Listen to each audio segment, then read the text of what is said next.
సంచలనం రేపిన గుట్ట ఆంజనేయులు హత్య విషయంలో కీలక పరిణామం జరిగినట్లుగా తెలుస్తోంది. ఈ హత్య కేసులో కీలక నిందితుడిగా అనుమానిస్తున్న కువైట్ ప్రసాద్ ఇండియాకు చేరుకున్నట్లుగా సమాచారం అందుతోంది. ఆయన భార్యతో సహా ఇండియాకు వచ్చినట్లుగా తెలుస్తోంది. దీంతో ఈ హత్య కేసులో దర్యాప్తు వేగవంతం చేశారు పోలీసులు.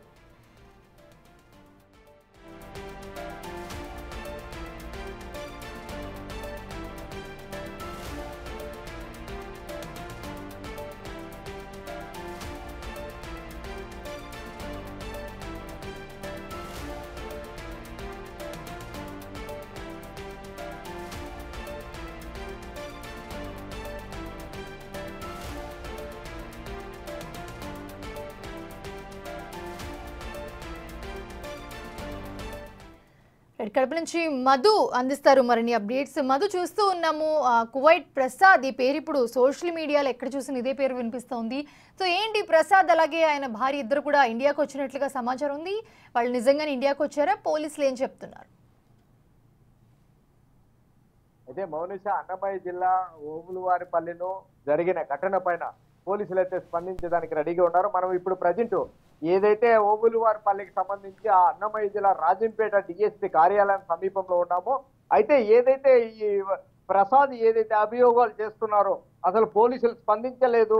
పోలీసులు స్పందించగానే నేను హత్య చేశాను, నా కూతురికి ఈ విధంగా అన్యాయం జరిగింది కాబట్టి నేను హత్య చేశాను అనే విధంగా సోషల్ మీడియా వేదికగా ఒక వీడియోని రిలీజ్ చేశారు. ఆ వీడియో ఆధారంగానే అసలు నిజంగా నిజాలు ఏం జరిగాయి, అసలు 6వ తారీఖు నుంచి 7వ తారీఖు వరకు ఏం జరిగింది, పోలీసులు ఇన్వెస్టిగేషన్ లో ఏం తేలింది, అసలు పోలీసులకు ఆ మహిళ ఎవరైతే మహిళ తల్లి ఉందో ఆ తల్లి కంప్లైంట్ వచ్చిందా లేదా, అసలు తండ్రి కంప్లైంట్ ఇచ్చారా లేదా అనే విషయాలు ఇక్కడ ఐఓ సిఐ వెంకటేశ్వర్లు ఉన్నారు మనతో పాటు. ఆయన అడిగే ప్రయత్నం చేద్దాము. అసలు నిజంగానే వాళ్ళ తల్లి ఆరోపిస్తున్నట్లు కావచ్చు, అలాగే వాళ్ళ తండ్రి ప్రసాద్ కావచ్చు, అసలు నిజంగానే వాళ్ళకు కంప్లైంట్ చేశారా లేదా, అసలు కంప్లైంట్ చేసింటే పోలీస్ అధికారులు స్పందించారా లేదా, ఆ రోజు నిజంగా ఏం జరిగింది అనేది మనతో సిఐ గారు వెంకటేశ్వర్లు ఉన్నారు. తర్వాత డిఎస్పీ గారు ఉన్నారు, సుధాకర్ సారు. డిఎస్పీ గారు మాట్లాడతారంట. డిఎస్పీ గారు మాట్లాడిన తర్వాత సిఐ గారితో కూడా మాట్లాడేదానికి ప్రయత్నం చేద్దాము. అయితే మౌనిష, అసలు ప్రసాద్ చెప్పింది పూర్తి అవాస్తవం అనే విధంగా డిఎస్పీ సార్ సుధాకర్ గారు ఉన్నారు, ఆయన అయితే చెప్తున్నారు. సరే, ఆయన మాటల్లోనే అడిగి తెలుసుకునే ప్రయత్నం చేద్దాం. సార్ నమస్తే అండి. ఇప్పుడు ఓబులవారిపల్లిలో ఒక హత్య ఘటన చోటు చేసుకున్నది. ఈ నెల 7వ తేదీ హత్య జరిగింది.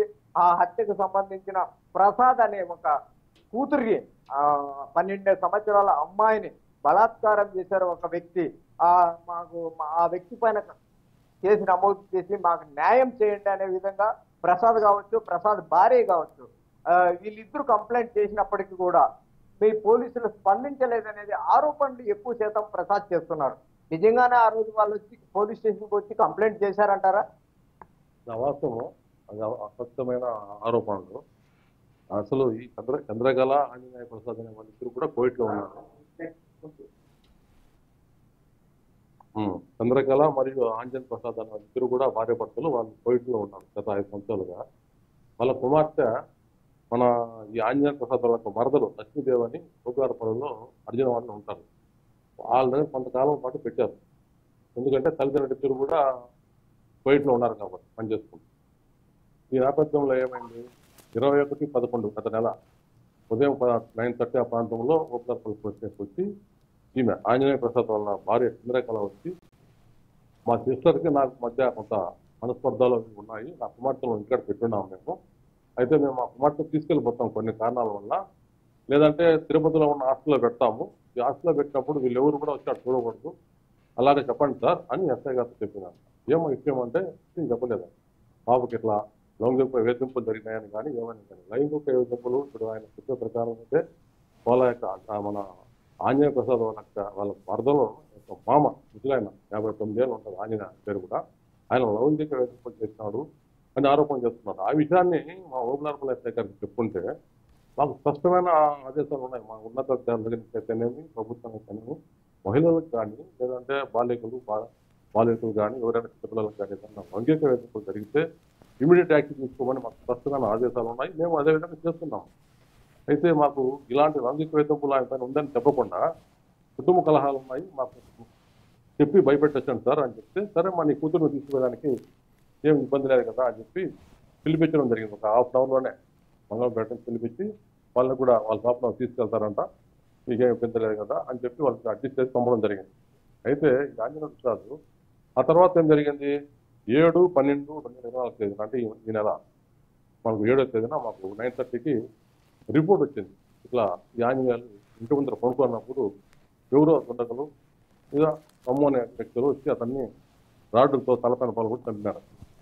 దానిపైన మా ఇన్స్పెక్టర్ గారు మరియు ఎస్ఐ గారు బాగా దర్యాప్తు చేసినప్పుడు ఈ గతంలో అంటే జస్ట్ ఒక 1 వీక్ 2 వీక్స్ ముందు జరిగిన ఈ సందర్భంలోనే ఇదంతా జరుగుతుందనే ఉద్దేశంతో ఈ ఆంజనేయ ప్రసాద్ పైన చంద్రగాల పైన అనుమానంతో కొన్ని సాంకేతిక కొన్ని విశ్లేషణ ఆధారంగా వీళ్ళు ఇక్కడికి వచ్చిపోయినట్టుగా అంటే ఆంజనేయ ప్రసాద్ వచ్చినట్టుగా కనుక్కొని వాళ్ళ బంధువుల ద్వారా ఇండియాకి రమ్మని చెప్పి తెలియజేయడం అంటే అరెస్ట్ చేయాలని ఉద్దేశంతో అప్పుడు అతను కనుక్కొని అతను ఆంజనేయ ప్రసాద్ ఏమంటే మామూలుగా యూట్యూబర్లో రకరకాల పోస్టులు పెడుతుంటాడు వంటల పైన.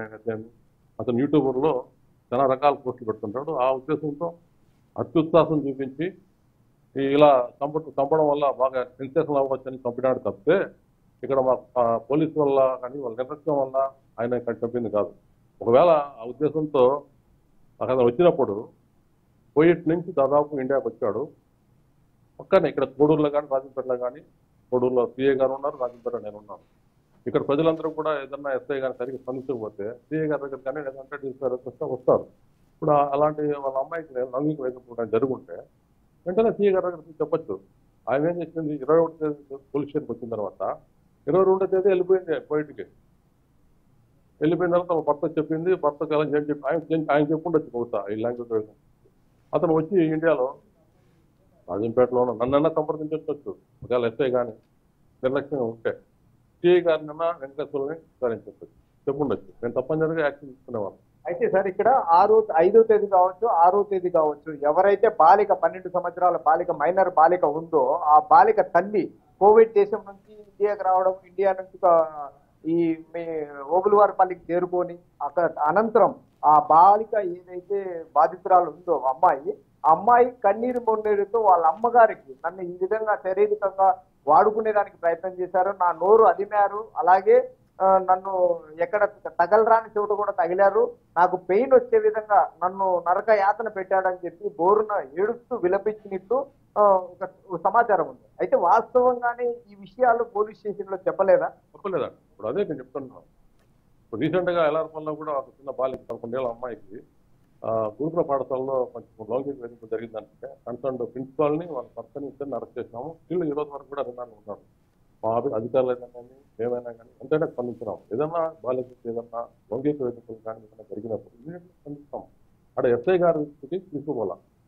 ఒకవేళ నిజంగా మీరు అనుకున్నట్టుగానే ఎస్ఐ గారు సరిగా నిర్లక్ష్యం వహించాడు అనుకున్నాము.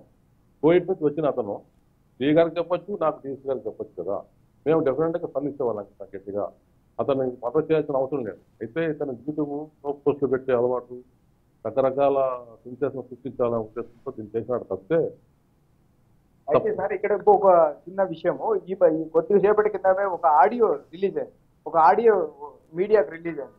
ఏ హత్య జరిగిన అనంతరం ఆ హత్య ఎవరైతే హత్య చేశాడో ప్రసాద్, ఆంజనేయులు ఎవరైతే చనిపోయారో వాళ్ళ కోడలు, ఆంజనేయుల కోడలు, హత్య చేసిన భార్య, వీళ్ళిద్దరూ సంభాషించుకున్న సంభాషణలో మనం సెటిల్మెంట్ చేసుకుందాము, పోలీస్ స్టేషన్కి వద్దు, కేసులు వద్దు అనే విధంగా ఎస్ఐ ముందరనే మాట్లాడుకున్నట్లు ఒక సమాచారం ఉంది.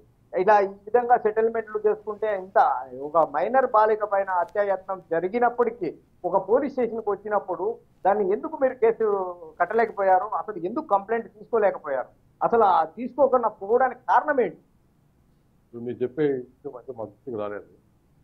ఇవన్నీ కూడా మేము మా ఉన్నతాధికారులతో కూడా ఉంది, వాళ్ళు కూడా ఇన్స్పెక్టర్తో కూడా విచారణ జరుపుతున్నాము. ఒకవేళ మా ఎస్ఐ గారు సంబంధించి ఏదన్నా నిర్లక్ష్యం లాంటిది ఏదైనా ఉంటే సాగుపరమైన చర్య తప్పనిసరిగా తీసుకుంటారు. మాకైతే ఇవన్నీ తీసుకుంటారు. మా దేశంతో వరకు కూడా వీళ్ళు లౌంగిక వేధింపు జరిగింది తమ కుమార్తె కానీ కంప్లైంట్ చేయలేదు. చెప్పి మామూలుగా చెప్పుకుంటే వెంటనే కేసు పెట్టడం, దానిలో ఇమీడియట్లీ యాక్షన్ తీసుకుంటాం. అది ఇంపార్టెంట్ కేసు. అది ప్రభుత్వానికి కానీ మా సాగు కానీ ఇలాంటి కేసులు ఎక్కడా నిర్లక్ష్యం వహించదు.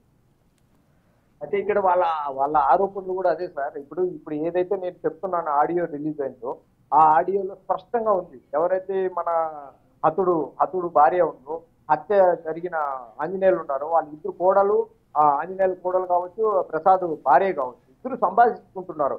పోలీస్ స్టేషన్ కి మనం వెళ్ళాము, కంప్లైంట్ ఇవ్వద్దండి, మనము ఎస్ఐ గారి ముందరనే సెటిల్మెంట్ చేసుకున్నాము అంటే, మధ్యవర్తుల ద్వారా ఇలాంటి కేసులలో సెటిల్మెంట్ చేసుకుంటే ఎందుకు మీరు కేసు కట్టలేకపోతున్నారు? అసలు మీ పై అధికారుల దృష్టికి ఎందుకు తేలేకపోతున్నారు మీ పోలీస్ డిపార్ట్మెంట్? అదే కదా నేను చెప్పడమే అదే. మరి అదంతా కూడా ఆ వీడియో ఎప్పుడు చెప్తున్నారు, ఆ వీడియో అనేది మా దృష్టికి రాలేదు. వాళ్ళు మధ్యలో చెట్టు చేసుకుంటామన్నంత మాత్రం మేము మొదలము. మర్డర్కి సంబంధించి మేము చాలా తీవ్రంగా అన్ని రకాలుగా టీవీలు అవుతున్నాయి. ఆ ముద్దాయిలు తప్పనిసరిగా పట్టుకుంటాం. ఈ పట్టుకుంటామనే ఒక ఆ భయంలో రకరకాలుగా వాళ్ళు ప్రయత్నాలు చేసుకుంటాం తప్పితే చట్టాన్ని తప్పించుకోవాలని ఎట్టి పరిస్థితుల్లో కూడా ఈ మర్డర్కి సంబంధించిన ముద్దాలు మేము పట్టుకుంటాము. కొంచెం రోజుల లోపల డెఫినెట్గా మేము చట్టం ప్రకారం అన్ని కోర్టులో హాజరుపరుస్తాం. సార్ ఇప్పుడు ఈ మర్డర్ జరిగినప్పటికి కూడా, ఈ మర్డర్ జరిగిన తర్వాత కూడా ఒకవేళ సెటిల్మెంట్ చేసుకుంటాము, రాజీ అవుతామంటే మీరు ఏమన్నా చేసేమన్నా మాఫీ చేయగలుగుతారా? ఎట్టి పరిస్థితుల్లో చేయమండి. చట్ట ప్రకారం మేము మా ధర్మాన్ని, మా డ్యూటీని మనం నిర్వర్తిస్తాము. ఒక మర్డర్ చేసిన వ్యక్తిని వాళ్ళు రాజీ చేస్తున్నామంటే ఎట్టి పరిస్థితుల్లో దానికి చట్టం ఒప్పుకోదు. దాన్ని తప్పనిసరిగా న్యాయస్థానం ముందర పెడతాం ముద్దాయిలు.